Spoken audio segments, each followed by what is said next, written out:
देखिए, जहां भी सरकारी जमीनें हैं वहां पे बुलडोजर चलाया जा रहा है, वहां पे इंक्रोचमेंट हटाई जा रही है। तो क्या बनी के उस मंदिर में बुलडोजर नहीं चल सकता था?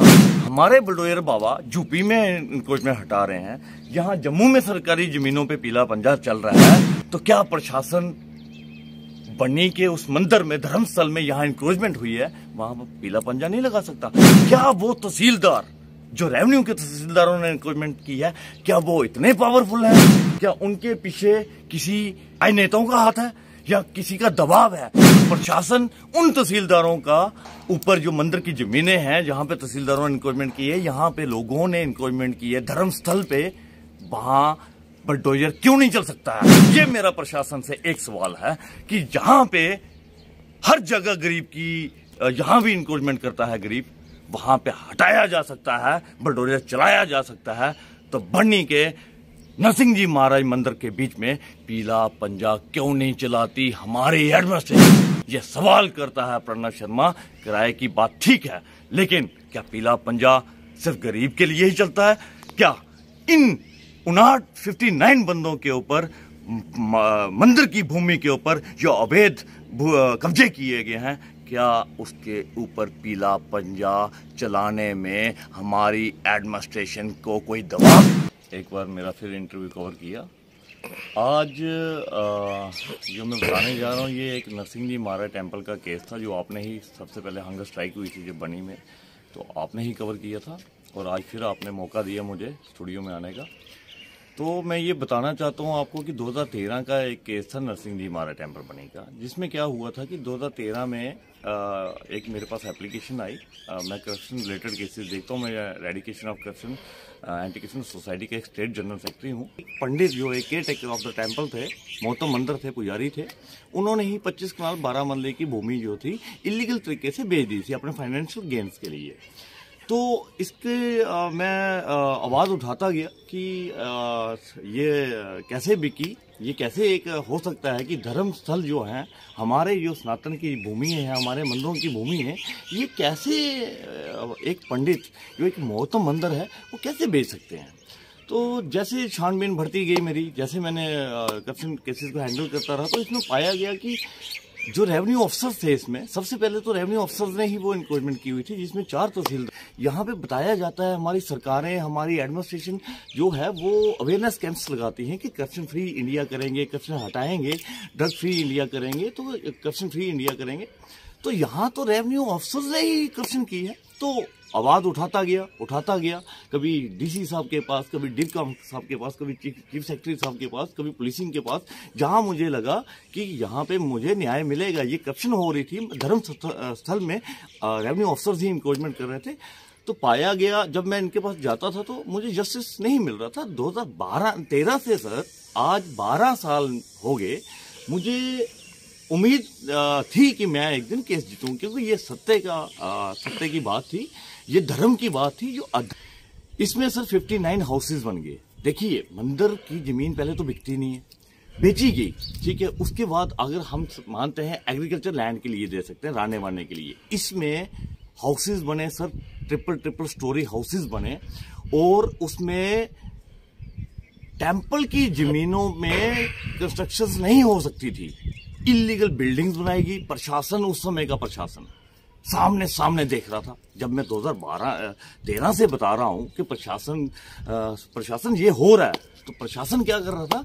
साइलेंट मोड लगा के, क्योंकि उसमें मैं ये सरकारों की भी बात करता हूं जो आज के लीडर्स बने हुए हैं, जैसे भाजपा के कार्यकर्ता, भाजपा के जितने भी अपने लीडर्स थे, चाहे एक्स मिनिस्टर्स थे या एमएलए थे, या हमारे दूसरे कांग्रेस के थे या एनसी के थे, या कोई भी डीडीसी, बीडीसी, सरपंच, पंच, कोई भी सरकार का आदमी, कोई भी सोशल एक्टिविस्ट, कोई भी संगठनों ने जो धर्म की बातें करते हैं कि जनाब धर्म की बात के लिए जो राजनीति करते हैं, उस राजनेताओं ने आज तक वहां पे सर एक आवाज नहीं उठाई।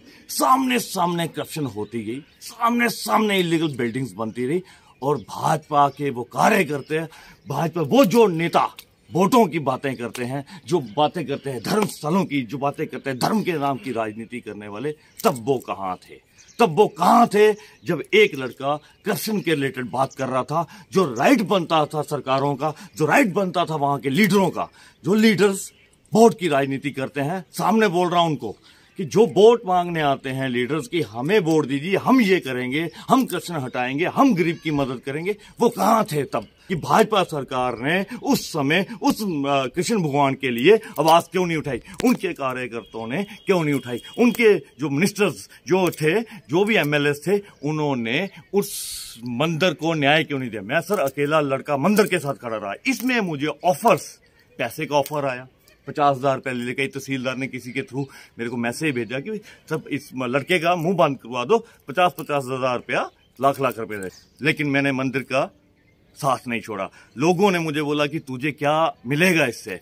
सर, भगवान के प्रति बात उठाना विदाउट एनी इंटरेस्ट, ये कोई लीडरशिप के लिए बात नहीं कर रहा हूं, क्योंकि मैं पॉलिटिशियन हूं ही नहीं, और मुझे ये वोट नहीं चाहिए।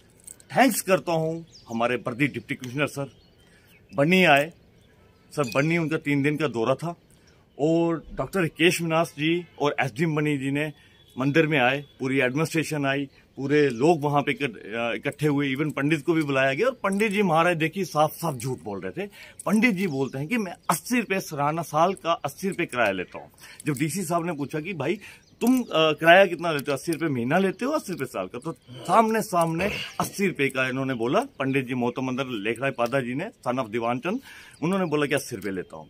सर, इसमें टावर की बनी में टावर की जमीन थी, ठीक है, टावर की जमीन में सोल्ड की गई थी। पंडित ने एक साइड अगर वो बोलते हैं कि मैं पंडित 80 रुपये किराया लेता हूं, तो दूसरी साइड उन्होंने उसी नरसिंह जी महाराज जी की 25 कनाल 12 मरले की जमीन में टावर वाली जमीन 30 लाख रुपए की बन्नी के लोकल आदमी को बेची, जो एफआईआर पुलिस के पास पहुंचा।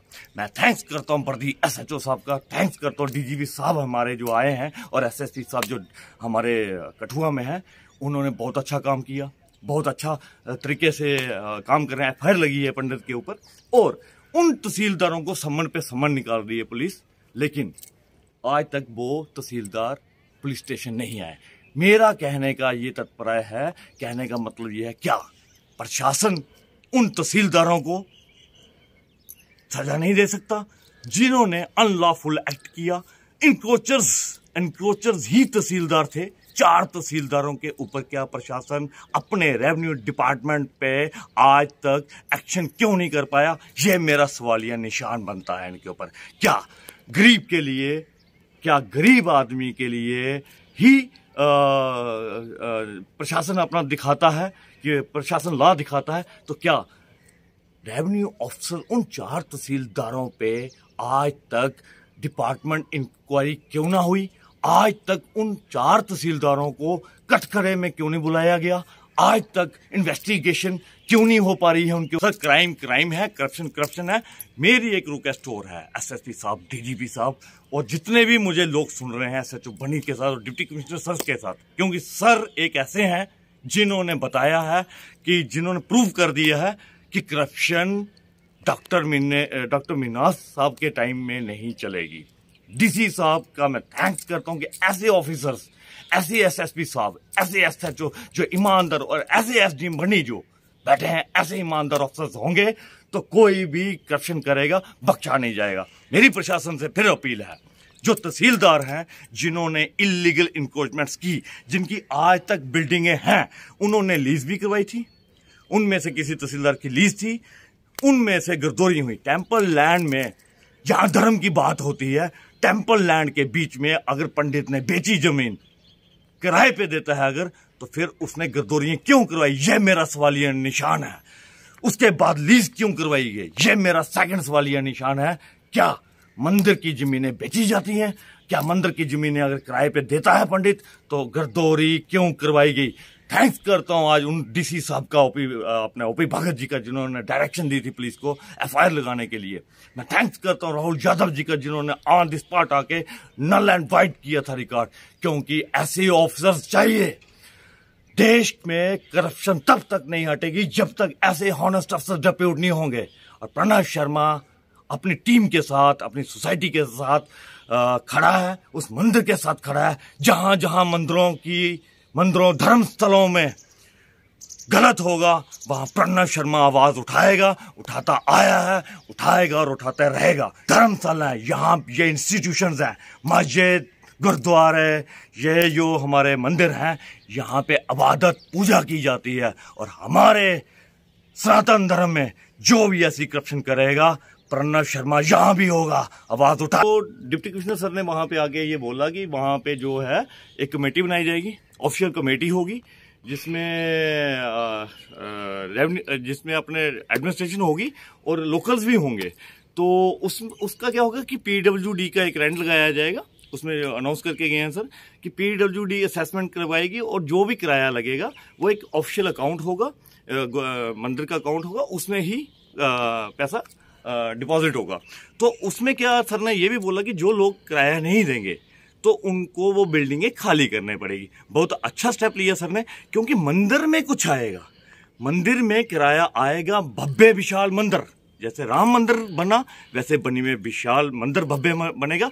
मेरी रिक्वेस्ट है बर्दी डिप्टी कमिश्नर सर से कि ये जो 59 इंक्रोचर्स हैं उस मेंबर्स की लिस्ट में नहीं आने चाहिए, जो न्यू मेंबर्स कमेटी बनाई जाएगी उसमें नहीं आने चाहिए इंक्रोचर्स, क्योंकि दीज आर द इंक्रोचर्स। एंड जो मोहतम मंदिर था जिसने अनलॉफुल एक्ट किया है, जो क्राइम करके बैठा है, जिसने मंदिर की जमीन को बेचा अपने फाइनेंशियल गेन्स के लिए, उसको पहले तो मोहतम मंदिर से बाहर निकाला जाए और उसके ऊपर जो कानून की प्रक्रिया है, कानून जो बोलता है उस हिसाब से उसके ऊपर एक्शन लिया जाए और उस बंदे को भी मोहतम मंदिर को कमेटी में नहीं लाना चाहिए। ये होना चाहिए। मेरी भर्ती डिप्टी कमिश्नर सर से, एसडीएम सर से और अपनी पुलिस एजेंसी से, जितने भी हमारे एसएसपी हमारे एजेंसी सुन रही हैं, मुझे सरकार सुन रही है, क्योंकि मोहतम मंदिर ने क्राइम किया है और जो क्रिमिनल्स होते हैं, जो ऐसे धर्म स्थलों के साथ क्राइम करते हैं, उनको कमेटी में नहीं रखना चाहिए।